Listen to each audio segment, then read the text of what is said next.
चलो शुरू करें।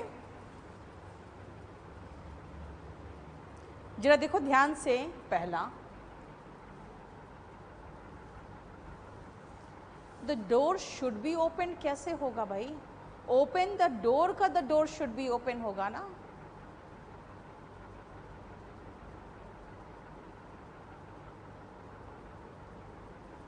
बिल्कुल गलत है सुमन। यू अपोलोजाइज मी, बिल्कुल गलत हो जाएगा आपका मीनिंग के according. He bid the highest price, ये जो बिड जब बोली लगाने के सेंस में आता है ना, बोली लगाना इस सेंस में, तब बिड का फॉर्म होता है बिड बिड बिड, बोली लगाने के सेंस में। इसीलिए इसका होगा the highest price was, again third form bid ही आएगा, by him. The highest price was bid by him.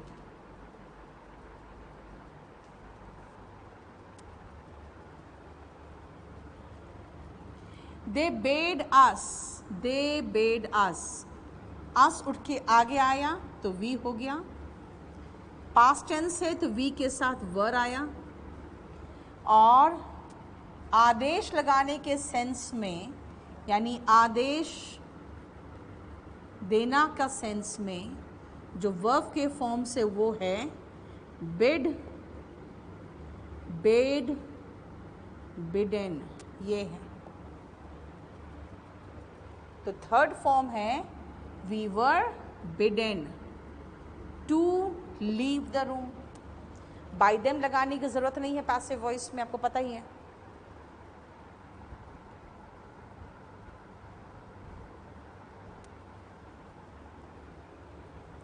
ठीक है, अब आओ सेकेंड में इस फेल का केस देखो।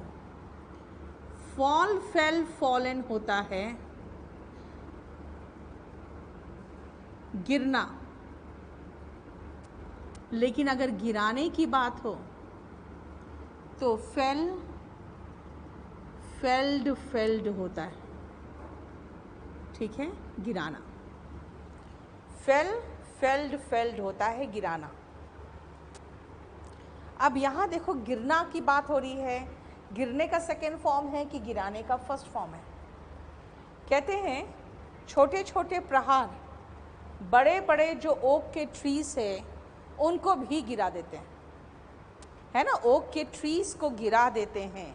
तो यहाँ पे गिराने का सेंस में आ रहा है, ठीक है ना, यहाँ फर्स्ट फॉर्म है ये वाला, तो होगा great oaks are fall fell fallen, नहीं, फेल फेल्ड फेल्ड होगा, are felled by small strokes.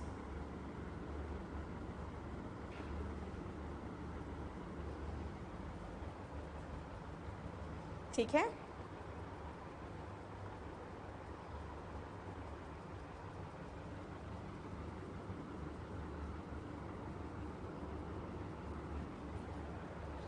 क्योंकि यहाँ कहा जा रहा है छोटे छोटे प्रहार, स्ट्रोक्स प्लस प्रहार बड़े बड़े ओक ट्रीज को भी गिरा देते हैं। दे ग्राउंड द स्पाइसेस, ये जो स्पाइसेस इसका मतलब मसाले हैं। मसाले तो हम पीसते हैं, अगर पीसना का इंग्लिश आएगा तभी कर पाओगे। उसका होता है grind, ground ground, second form third form ground ground है। इसका मतलब है ये जो है ये वर्ब का सेकेंड फॉर्म है। दिस मीन्स ये बनेगा द स्पाइसेस वर ग्राउंड, और बाय देम लगाने की जरूरत ही नहीं है।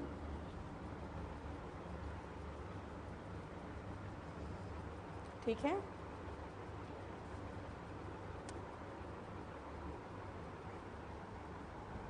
बोलो कोई प्रॉब्लम? कोई प्रॉब्लम तो नहीं? They will ground the pilots for the misconduct. They will के बाद तो वर्ब का बेस फॉर्म आता है। इसका मतलब क्या है?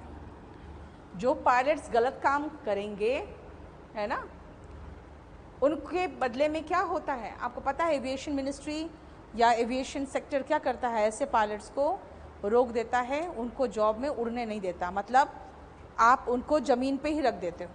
तो ग्राउंड का मतलब ज़मीन पे उतारना या ज़मीन पे रोके रखना। अब यहाँ पे अगर मैं ग्राउंड का ज़मीन पर रखना, उतारना अगर बात करें,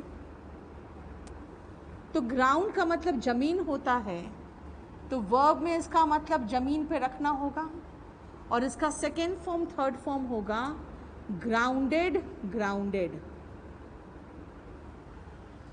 इसका मतलब हुआ they will ground the pilots, they will ground the pilots, will be grounded. हो गया? विल ग्राउंड का विल बी ग्राउंडेड, और बाय देम लगाने की जरूरत ही नहीं है।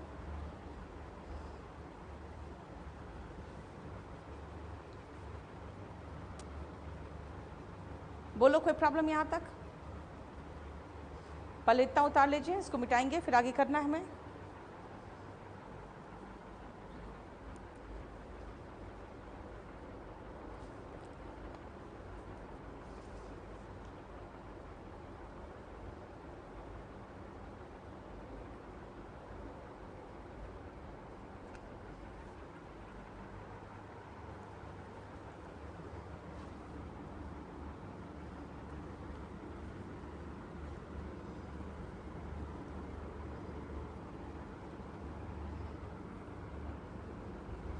Next आओ,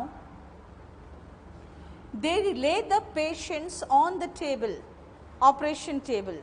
they lay, समझ में नहीं आ रहा है lay क्या है? यहाँ साफ साफ दिख रहा है कि वो पेशेंट्स को लिटाते हैं। यानी अगर लिटाने का इंग्लिश देखोगे तो इसका होता है ले, लेड, लेड, यानी कि वहाँ पे वर्ब का फर्स्ट फॉर्म है। दे ले वर्ब का फर्स्ट फॉर्म है। फर्स्ट फॉर्म मतलब the patients are laid on the operation table. अब बाय देम लगाने की जरूरत ही नहीं है, ठीक है?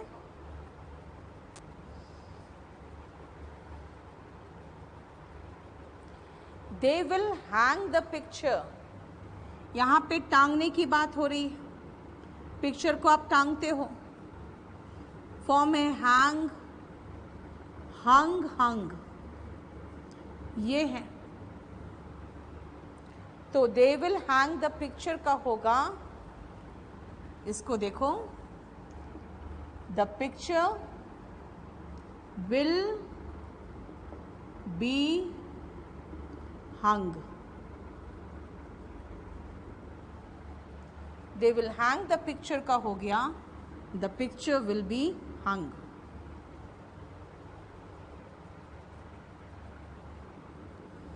ठीक है? टांगने के सेंस में। लेकिन अगर फांसी लगाने की बात हो तब तो होता है हैंग, hanged, hanged, फांसी पे चढ़ाना। They will hang the autocrat soon. यहाँ पे होगा the autocrat will be hanged soon. देखो, the autocrat will be hanged soon. ठीक है? बोलो कोई प्रॉब्लम यहां तक?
चलिए वोकैबुलरी निकालिए।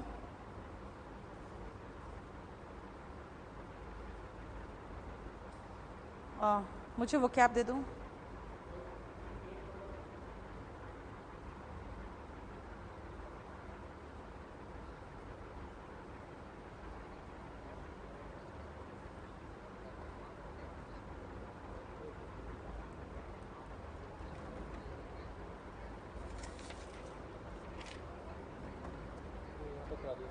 ठीक है।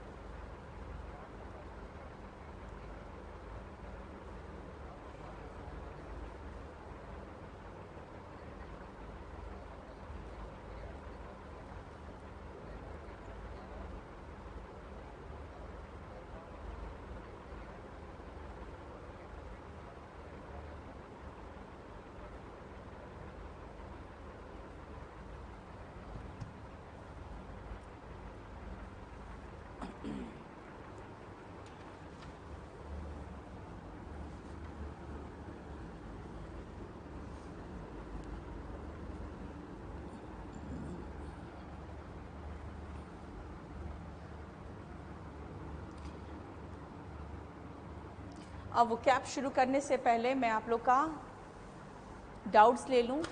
क्या किया डाउट सारा? लेटने का लाई ले लेन तो लेटना होता है ना बेटा। लिटाना का इंग्लिश होता है ले लेड लेड। बाकी नहीं बताया था।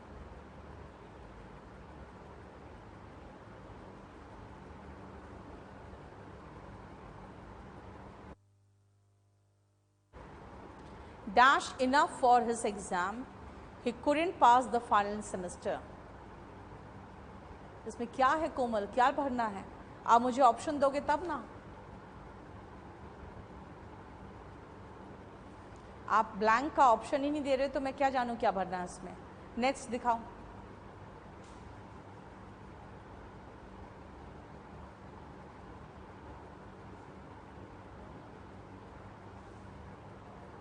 वॉइस मेरा 2 क्लास और लगेगा ख़त्म होने में। जल्दी बोलोगे तो मैं फटाफट निपटा दूं। बता दो, मेरे पास हर तरह का माल है, जैसा माल चाहिए बताइए। और देखा जाए तो जितना पढ़ा दिया ना उसके ऊपर कोई टीचर नहीं पढ़ाएगा, लेकिन अभी आपको बहुत कुछ नया सीखना है पैसिव वॉइस में। Next.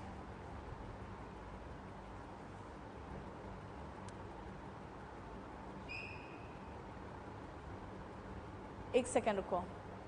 Having not studied enough होगा बेटा। कोमल आपका होगा having not studied enough for his exam he couldn't pass the final semester. Having not studied ये आपका जो आप पूछ रहे हो ना, ये परफेक्ट ये परफेक्ट पार्टिसिपल से पूछ रहे हो, ठीक है ना। हैविंग प्लस वर्ब का थर्ड फॉर्म का पूछ रहे हो। Having not studied. Next.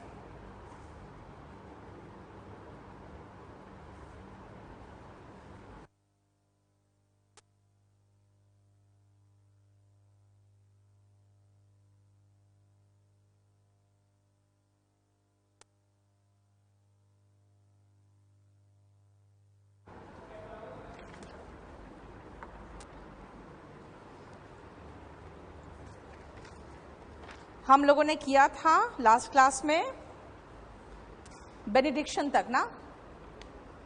Next आओ 21 में, इट इज बिनाइन। देखो जब आपको बेनी का साइन दिखाई दे ना तो वो व्यक्ति बिनाइन हो जाता है। बिनाइन का मतलब हो गया काइंड, यानी दयालु, है ना। बेनी का जब साइन दिखाई दे आपको तो वो हो जाता है बिनाइन, यानी बिनाइन का मतलब हो गया काइंड। नेक्स्ट आओ बेनिसन, और इसी के नीचे एंटोनिम लिख दो मेलिसन।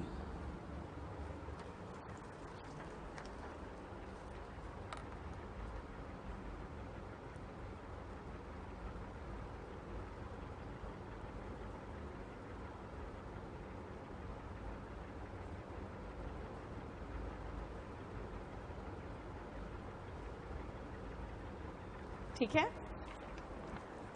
देखो जरा, बेनिसन इज अ ब्लेसिंग, बना है क्या से? बेनी से, ब्लेसिंग, और मेलिसन, मेली MALI इज अ कर्स, ठीक उसका उल्टा, मैल मतलब बैड, बेनी मतलब अच्छा, है ना। Benison is blessing and malison is curse, ठीक है। और इसका सिनोनिम आप कह सकते हो बेनिडिक्शन एंड मेलिडिक्शन, ठीक है। नेक्स्ट आओ 23, बेनिग्नेंट, और उसी के नीचे देखो इंडिग्नेंट, आपको महसूस होगा लास्ट का IGNANT, ये बिल्कुल सेम दिख रहा है। और इन जहां पर भी आता है ना, इनको दिखा दो अंडरलाइन करके कि वो नेगेटिव का एहसास कराता है,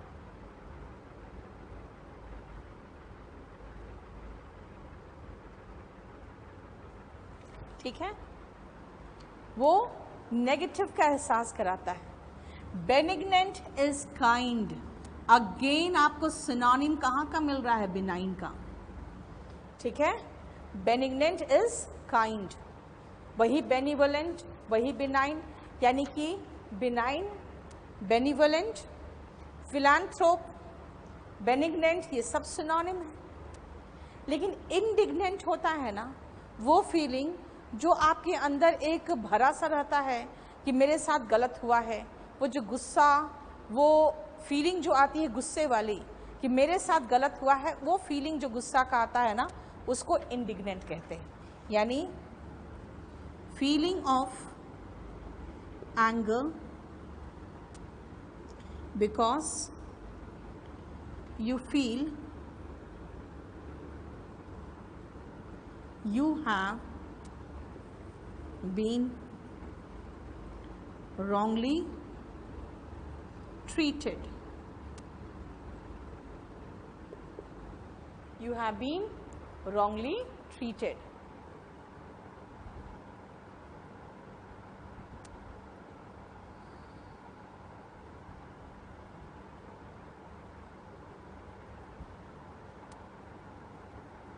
ठीक है, बोलो कोई प्रॉब्लम? अब आओ 25, 26 और यहाँ पर नंबरिंग थोड़ा गलत हो रहा है। 25, 26, 27 देखो ध्यान से। इसमें बेनिफिशियरी, पहले मैं बेनिफिट में आती हूँ। बेनिफिट का मतलब हुआ फायदा, ठीक है। जो बेनिफिशियरी होते हैं ना, वो होते हैं जिन्हें फायदा हुआ। बेनिफिशियरी, जिन्हें फायदा हुआ, यानी अगर आपके पेरेंट्स आपके नाम पर अपनी प्रॉपर्टी कर रहे हैं तो आप बेनिफिशियरी हो क्योंकि आपको फायदा हुआ। यानी वन हु इज बेनिफिटेड, ठीक है, आपको फायदा हुआ, आप क्या हो? बेनिफिटेड व्यक्ति हो। नेक्स्ट, इसी बेनिफिट को पहुंचाने वाला, तो देखो सबसे पहले एक वर्ड ध्यान दो, फैक्टर। फैक्टर का मतलब कारक होता है, करने वाला जो होता है ना, कहते हैं ना क्या फैक्टर है जिसने ऐसा इन्फ्लुएंस किया। फैक्टर मतलब कारक होते हैं। तो आपके फादर जो होंगे ना, वो बेनिफैक्टर होंगे। आपको बेनिफिट मिला, आप बेनिफिशियरी हो। आपके फादर ने बेनिफिट पहुंचाया, वो बेनिफैक्टर हैं। यानी वन हु बेनिफिट्स,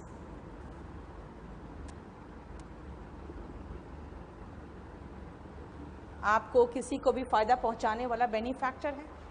लेकिन आपको जो संपत्ति मिली अपने फादर से नहीं, अपनी माँ से मिल रही है, तो आपकी माँ बेनिफैक्ट्रेस कहलाएगी। यानी ध्यान रखो, एक्टर का फेमिनिन एक्ट्रेस होता है, वही तो कर दिया।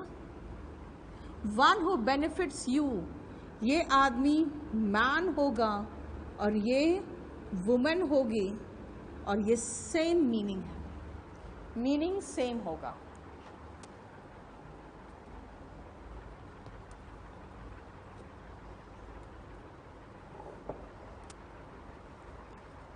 ठीक है,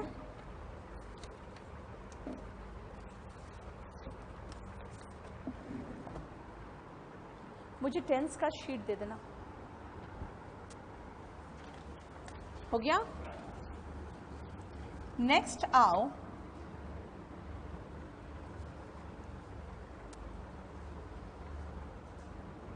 नोटा बेनी। देखो, नोटा का मतलब हुआ नोट और बेनी का मतलब हुआ गुड। लेकिन जानते हो आप नोट का मतलब क्या होता है? वर्ब है, उतार लो ठीक से, नोट कर लो ठीक से, यानी देख लो ठीक से। और बेनी का मतलब, अगर मैं वर्ब की विशेषता बताना चाहती हूँ ना, तो मैं एडजेक्टिव नहीं लगा सकती हूँ, मुझे एडवर्ब लगाना पड़ेगा। इसे कभी कोई इंस्ट्रक्शन दे रही हूँ मैं आपको, तो उसके हेडिंग में लिख दूंगी नोटा बेनी, मतलब ठीक से नोट कर ले, नोट वेल, ठीक से नोट कर ले। ठीक है, अब आओ 21 से लेकर 28 तक आप देख रहे हो सारा का सारा MAL से ही रिलेटेड है, तो इसका मतलब कुछ रॉन्ग बैड ऐसे ही तो कुछ होगा, कोई अच्छी चीज तो होगी नहीं, है ना। मेलिस का मतलब होता है डिजीज, जो आपको बीमार करे, दैट इज मेलिस, डिजीज। ठीक है, आप देखो बेनिफैक्टर हम कर चुके हैं, अब आते हैं मेलीफैक्टर। बेनिफैक्टर क्या हुआ? One who benefits you. तो मेलीफैक्टर क्या होगा? जो आपको नुकसान पहुंचाए, वन हु हार्म्स यू,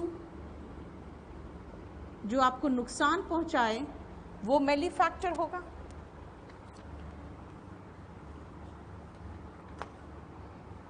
ठीक है, नुकसान पहुंचाने वाला मेलीफैक्टर होगा। अब आओ दो वर्ड लिखना, एक तो मेलिस का जो डिजीज लिखा है ना, उसी का सिनोनिम में मेलेडी लिख देना। मेलेडी का मतलब हो गया अगेन बीमारी, मेलिस और मेलेडी दोनों हैं सिनोनिम।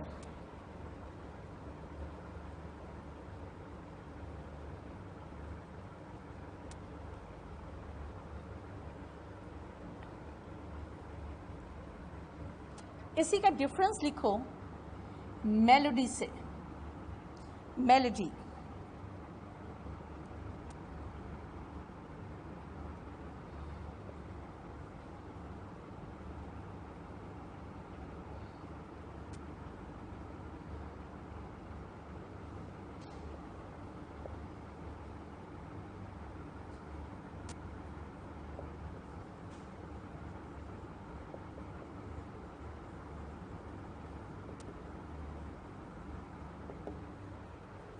पहले उतारिए।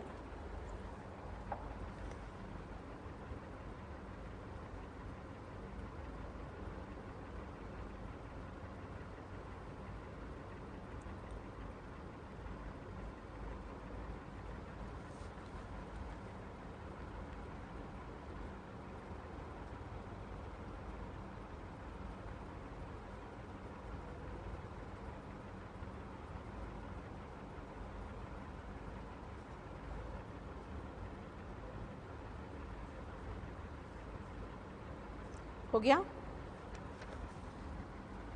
नेक्स्ट आओ 25 और 26, जरा देखो ध्यान से, ऑलमोस्ट सेम दिख रहा है ना। मेल्फिसेंस एंड मेल्फियसेंस ऑलमोस्ट सेम है, दोनों का मतलब रॉन्ग डूइंग है। दोनों का मतलब क्या है? Wrong doing. लेकिन खासकर अगर पब्लिक सर्वेंट के द्वारा रॉन्ग डूइंग होता है ना, तो जो नीचे वाला है मेलफियसेंस वो यूज़ होगा। नंबरिंग तो सब गलत है इसका, जो नीचे वाला मेलफियसेंस है वो यूज़ होगा। इसे दोनों का लिखो रॉन्ग डूइंग्स,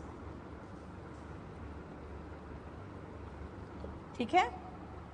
मेरिडी के नीचे वाला जो है वो लिख दो रॉन्ग डूइंग, और उसके नीचे लिखना wrong doing especially by a public servant।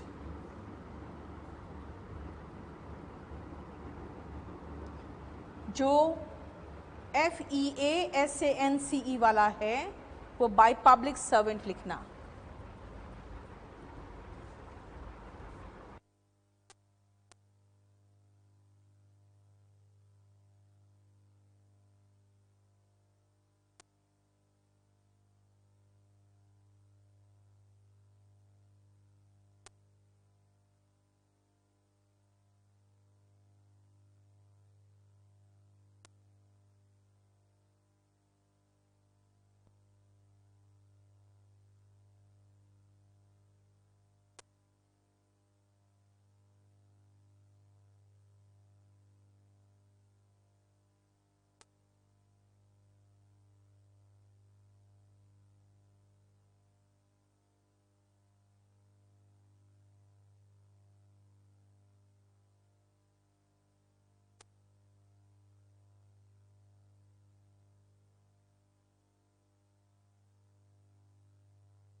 Next आओ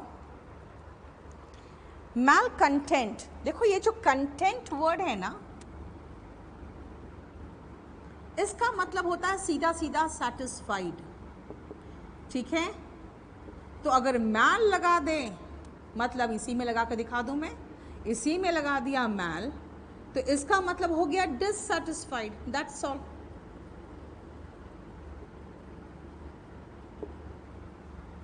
ठीक है, मैल कंटेंट इज डिससेटिस्फाइड। इसका एंटोनिम सेटिस्फाइड हो गया, कंटेंट हो गया। तो सेटिएटेड एक और दूसरा वर्ड है, वो भी लगा के देख लो। सेटिएटेड मतलब सेटिस्फाइड, ठीक है। अब आओ लास्ट में इडियम्स एंड फ्रेजेस में कैरेट एंड स्टिक पॉलिसी। ध्यान से देखो,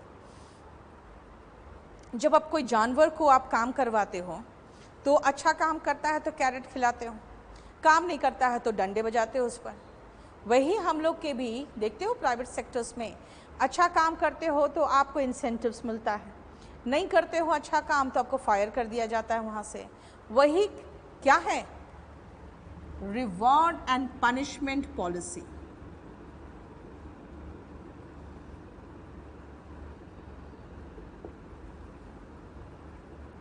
रिवॉर्ड एंड पनिशमेंट पॉलिसी, ठीक है। कम इन हैंडी, हैंडी मतलब हाथ में आ जाए।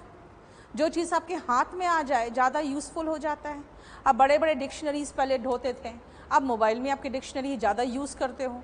इसका मतलब है जो भी हाथ में आ जाए वो क्या होता है, यूज़फुल हो जाता है। तो कम इन हैंडी इज यूज़फुल, ठीक है। डिग द ग्रेव, डिग मतलब खोदना, ग्रेव का मतलब कब्र। तो किसी का कब्र कब खोदा जाता है, जब उसका पता होता है कि वो मर चुका या उसको मरने वाला है, तो उसका कब्र खोदा जाता है। इसका मतलब हो गया कि या तो आप उसे मारने वाले हो, है ना, to harm someone. When you dig the grave in fact you harm him, ठीक है। डाई इन हार्नेस, देखो हार्नेस जो घोड़े के ऊपर सीट होता है ना, उसको हार्नेस कहते हैं। पहले ज़माने में जब राजा के लिए लोग जब मरते थे, उनके सैनिक, तो वो घोड़े पे बैठे बैठे मर जाते थे, क्योंकि उनकी हत्या हो जाती थी युद्ध वगैरह के मैदान में। तो राजा को एक फील आता था कि हाँ, मेरे लिए ये मरा है, सर्विस के दौरान ये मरा है, तो इसीलिए उनको कहते थे डाइड इन हार्नेस। इसका मतलब होता था कि to die while in service.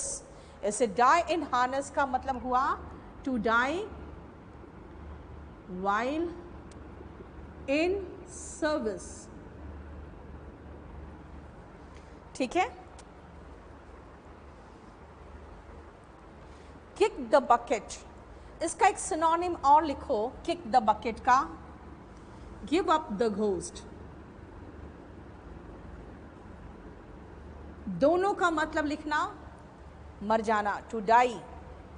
Kick the bucket and give up the ghost, दोनों का मतलब होगा टू डाई, मर जाना। ठीक है। और डच एक्ट, देखो डच के पीछे कैसे अंग्रेज पड़ गए, ये ब्रिटिश उन पर बना दिए 2-3 फ्रेज, और सारे फ्रेज का मीनिंग कुछ ना कुछ गलत ही है। जैसे डच एक्ट, इसका मतलब होता है कायरतापूर्ण हरकत। कैसा हरकत? ऑफ कमिटिंग सुसाइड, है ना। ऐसे डच एक्ट का मतलब होता है कमिटिंग सुसाइड।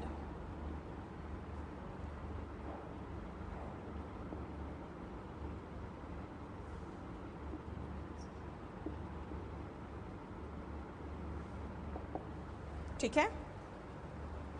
नेक्स्ट आओ डच ट्रीट या गो डच। डच ट्रीट का मतलब होता है जब आप बिल्स को शेयर करते हो, जो बिल आया आपस में हम लोग शेयर कर लेना, तो वो डच ट्रीट होगा, यानी शेयरिंग द बिल।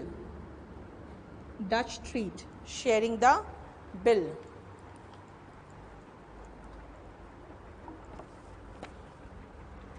ठीक है।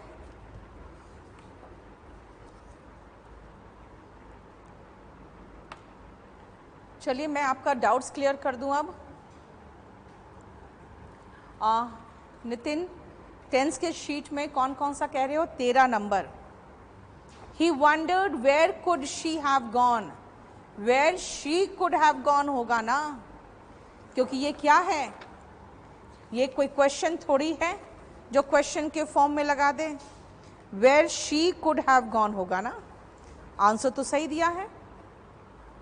52, लास्ट नाइट आई ड्रेम्ड कर दो। आई वॉज अ प्रिंसेस, बिल्कुल सही। आई वर मत कर देना, क्योंकि आप सपने में तो प्रिंसेस थे ना। ठीक है। लास्ट नाइट आई ड्रेम्ड करोगे, ड्रीम का ड्रेम्ड करोगे। Then 112 number, if you hadn't helped me I wouldn't be alive today, बिल्कुल सही है। ये तो एग्जाम्पल क्लास में करवाया हुआ है।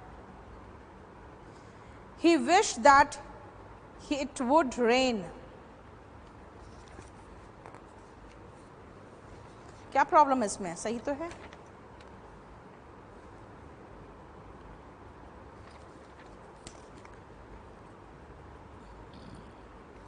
ठीक तो है। आप लोग क्वेश्चंस ऐसा सा पूछ रहे हो ना। He has been reading 10 novels नहीं होगा, he has read 10 novels होगा। 10 नॉवल एक साथ नहीं पढ़ सकते आप लोग। He begged for mercy on his bended knee, मैंने ये एग्जाम्पल कराया था bended। यहाँ नॉट स्टडीड क्यों नहीं आया? क्योंकि देखो कोमल, टाइम लैप्स है, नहीं पढ़ा था इसलिए बाद में उसका ऐसा कंसिक्वेंस हुआ ना। ठीक है, कॉज होने से नहीं होगा, टाइम लैप्स है दोनों के बीच में। ठीक है। देखो शिवम, विच बॉय टीचर्स यू में, वो बॉय आपका टीचर है, and which boy do you teach मतलब वो बॉय आपका स्टूडेंट है। देखो दोनों अलग है। पहला में वो बॉय आपका टीचर है, दूसरा में बॉय आपका स्टूडेंट है, तो ऑब्जेक्ट और सब्जेक्ट का केस हो गया। लाइव टेस्ट क्या करें, मुझे तो पूछना पड़ेगा बेटा। केडी लाइव का सारा डिसीजन मैं नहीं ले सकती। सुमित, वॉइस का आपका 2 क्लास और लगेगा। उत्पल, मैंने कहा आपको अब इस शीट में जितना कुछ होगा, अब बाकी जितना बच गया सब न्यू है, क्योंकि पैसिव वॉइस का इसके बाद का, आज के बाद का जो सेक्शन है ना, वो कोई नहीं कराता, ठीक है। पॉजिटिव वर्ब का पैसिव वॉइस कोई पढ़ाएगा भी नहीं आपको, वो खुद ही क्लियर नहीं रहते हैं बहुत लोगों को। नीचे चलो, हाँ, और नीचे, और नीचे हो गया खत्म। नितिन, आप मुझे पेज नंबर के साथ भेजना नेक्स्ट क्लास में।